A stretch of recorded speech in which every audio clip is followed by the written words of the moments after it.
அடிமை விலங்கு பூட்டப்பட்ட தாய்மண், சுதந்திர காற்றை சுவாசிக்க வெள்ளையர்களுக்கு எதிராக தீரமுடன் போராடி தூக்கு மேடைகளை முத்தமிட்ட மருது சகோதரர்களின் நினைவு தினம் அக்டோபர் 24. ஆங்கிலேயரின் பீரங்கி குண்டுகளுக்கு பில்லி சூன்யம் வைத்து அந்நியர்களை ஓட ஓட விரட்டியடித்த மருது சகோதரர்கள் துரோக கூட்டத்தாலும் எட்டப்பெண்களும் காட்டிக் கொடுக்கப்பட்டதன் விளைவாக வீர மரணமடைந்த தியாக வரலாற்றை நெஞ்சில் ஆழமாக பதியமிடும் சிறப்பு செய்தி தொகுப்பு. மருது பாண்டி வீரத்தோட கதையை கொஞ்சம் கேளுங்க. பெரிய மருது சின்ன மருது அண்ணன் தம்பி தானுங்க. உன்னவரும் வேட்டையில வேங்க புரிதானுங்க. பின்னவரும் நாட்டையால் சூட புரிதானுங்க. வீரத்தில மருதுவ போல் ஆங்கிலேயரிடம் 4 நூற்றாண்டுகளுக்கு மேல் அடிமைப்பட்டு கிடந்த இந்தியா 1947ஆம் ஆண்டு ஆகஸ்ட் 15ஆம் தேதி சுதந்திர காற்றை சுவாசிப்பதற்காக தங்கள் மூச்சுக்காற்றை தியாகம் செய்த சுதந்திர போராட்ட வீரர்கள் ஏராளம் ஏராளம். தென்னகத்தில் போராட்டத்தை முன்னெடுத்து சென்றவர்களில் முதன்மையானவர்கள் மருது சகோதரர்கள். 18ஆம் நூற்றாண்டில் பாண்டிய பேரரசின் அதிகாரத்திற்கு உட்பட்ட இன்றைய விருதுநகர் மாவட்டம் முக்குளம் கிராமத்தில் 1748ஆம் ஆண்டு டிசம்பர் 15ஆம் நாள் பழனியப்பன் ஆனந்தாயி தம்பதியினருக்கு வாரிசாக பிறந்தவர் பெரிய மருது பாண்டியர். 5 ஆண்டுகளுக்கு பிறகு 1753ஆம் ஆண்டு சிறிய மருது பிறந்தார். குழந்தை பருவத்திலேயே மிகுந்த துடிப்புடனும் வீரத்துடனும் திகழ்ந்த மருது சகோதரர்கள் இருவரின் அசாத்திய துணிச்சலை கண்டு வியப்படைந்தார் சிவகங்கை அரசர் முத்துவடுகநாதர். அவரின் ஆசீர்வாதத்தை அடுத்து சிவகங்கை அரசு படையின் தளபதிகளானார்கள். வளரி எறிவதில் இருவரும் மிகச் சிறந்த வீரர்கள். ஓடுகின்ற முயலை கூட அவர்கள் வளரியால் எறிந்து கொள்ளுவார்கள் என்று சொல்லப்படுகிறது. அது தவிர வானத்தில் பறக்கும் பறவைகளை வளரி கொண்டு எறிந்து கீழே வீழ்த்தும் பொழுது அதை பிடிப்பதில்லை. மிகச் சிறந்த அந்த அற்புத கலையை பெரிய மருதும் சின்ன மருதும் கட்டியிருந்தார்கள்.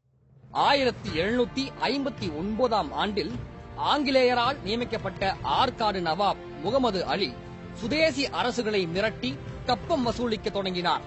அவரின் மிரட்டலுக்கு பணியாத சிவகங்கை அரசருக்கு எதிராக போர் எச்சரிக்கை விடுக்கப்பட்டது. அதனை புறந்தள்ளிய சிவகங்கை அரசர் தலைநகரை அடர்ந்த காடுகள் அடங்கிய காளையார் கோவிலுக்கு மாற்றி பாதுகாப்பை பலப்படுத்தினார். இருப்பினும் 1772ஆம் ஆண்டு ஜூன் 25ஆம் தேதி ஆங்கிலேயர் பெரும் படையுடன் சென்று சிவகங்கை அரசரின் படையை தாக்கினர். அந்நியரின் படைக்குள் மருது பாண்டியர்கள் இருவரும் புகுந்து வாள் வளரி ஆகிய போர்க்கருவிகள் மூலம் எதிரிகளை துவம்சம் செய்தனர். ஆனாலும் ஆங்கிலேய படையின் உக்கிரமான தாக்குதலில் காளையார் கோவில் சின்னா பின்னமாக்கப்பட்டது. போரில் சிவகங்கை அரசர் வீர மரணத்தை தழுவ அவரது மனைவி வீரநங்கை வெறுநாச்சியாரை திண்டுக்கல் அருகில் உள்ள விருப்பாச்சி கோட்டையில் பாதுகாப்பாக தங்க வைத்தனர் மருது சகோதரர்கள். 7 ஆண்டுகள் காற்றிற்குள் மறைந்து வாழ்ந்த மருது சகோதரர்கள் ஐதர் அலி உதவியுடன் சிவகங்கை சீமையை மீட்க பெரும் படையுடன் புறப்பட்டனர். 1780ஆம் ஆண்டில் அந்நிய படைகளையும் தவிடு பொடியாக்கியது மருது பாண்டியர் படை. வேலுநாச்சியாரின் ஆசீர்வாதத்துடன் ஆட்சி பொறுப்பை வழிநடத்திய பெரிய பாண்டியரும் சின்ன பாண்டியரும் மக்கள் நலத்திட்டங்களை செயல்படுத்துவதில் முழு அர்ப்பணிப்பு உணர்வுடன் ஈடுபட்டனர். மத நல்லிணக்கத்தை பேணுவதில் அதீத கவனம் செலுத்திய மருது சகோதரர்கள் காளையர் கோயிலில் 151 அடி உயரத்தில் புதிய ராஜகோபுரத்தை கட்டியதுடன் குன்றக்குடி, திருமோகூர் கோவில்களிலும் திருப்பணிகளை மேற்கொண்டனர். 1799ஆம் ஆண்டு செப்டம்பர் 5ஆம் தேதி பாஞ்சாலங்குறிச்சி கோட்டையை கைப்பற்றிய ஆங்கிலேயர் படை ஒரே மாதத்தில் நயவஞ்சமாக கட்டபொம்மனை சிறைபிடித்து கயத்தாற்றில் அதே ஆண்டு அக்டோபர் மாதம் 16ஆம் தேதி தூக்கிலிட்டது. அதே ஆண்டில் மருது பாண்டியர்களை அரவணைத்து ஆதரவு தந்து கொண்டிருந்த திப்பு சுல்தானும் ஆங்கிலேயர்களால் கொல்லப்பட்டார். ஆங்கிலேயர்களால் சிறையில் அடைக்கப்பட்ட குமாரசாமி என்கின்ற ஊமைத்துறை அங்கிருந்து தப்பி மருது சகோதரரிடம் தஞ்சம் புகுந்தார். இந்த சம்பவம் ஆங்கிலேய ஆட்சியர்களை ஆத்திரமூட்டியது.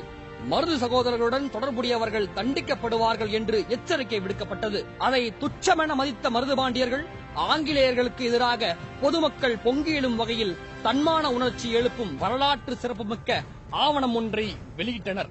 இதனால் ஆத்திரமடைந்த ஆங்கிலேயர் 1801ஆம் ஆண்டு மே 28ஆம் தேதி சிவகங்கை சீமையை முற்றுகையிட்டு போர் தொடுத்தனர்.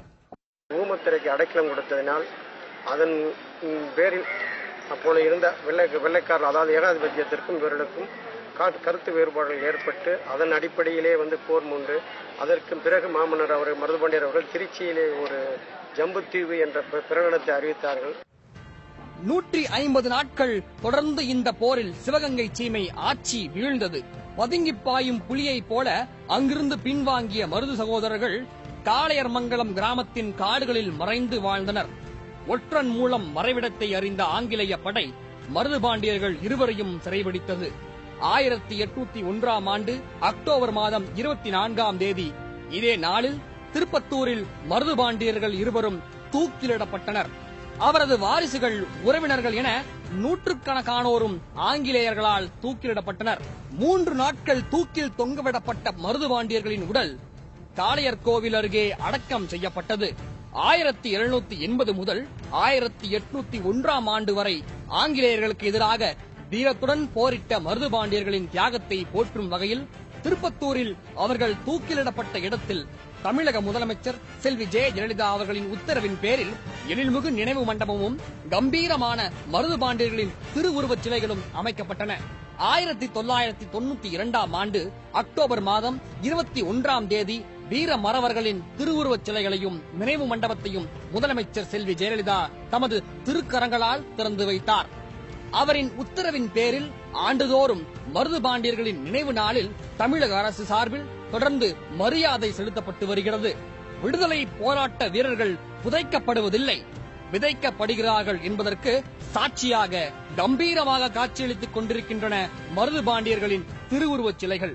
ஜெயா பிளஸ் செய்திகளுக்காக சிவகங்கை செய்தியாளர் ராஜேஷ் கண்ணனுடன் தாரை இளமதி.